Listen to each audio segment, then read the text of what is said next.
Mapapanood na rin sa GTV ang TikTok Clock simula Lunes sa mas pinaagang oras para sa Happy Time ng Bayan. Samantala ilang host at bida sa ilang kapuso shows magkakaroon ng crossover guesting. Narito ang report ni Hazel Alviar. Hindi papahuli ang Happy Time ng Bayan. Simula sa Lunes, April 8, mapapanood ang TikTok Clock sa GTV from 11 o'clock AM hanggang 12 noon. Mas pinaaga at dobling paghatid ng saya para sa buong TikTropa. Samahan sina Kuya Kim, Mama Pokwang, Rabia Mateo, Faith Da Silva, Jason Gainsa at iba pang Sparkle Stars sa sawang kulitan at pamimigay ng papremyo.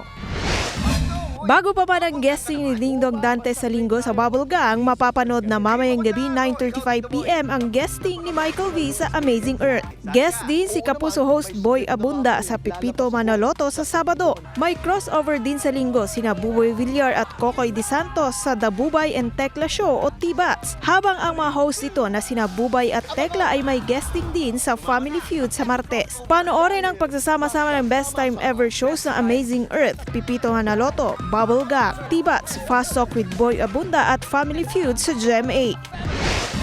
Samantala may magical comeback naman ang Daig Kayo ng Lola Ko na muling mapapanood tuwing Sabado at magsisimula yan bukas April 6, 6:15 PM. Brand new adventures ang mapapanood sa unang 2-part episode na Smart Fam kung saan bibida sina Gabby Eigenman, Rochelle Pangilinan, Siana Stevens at Matt Lozano. Hazel Alviar, Balitang Southern Tagalog.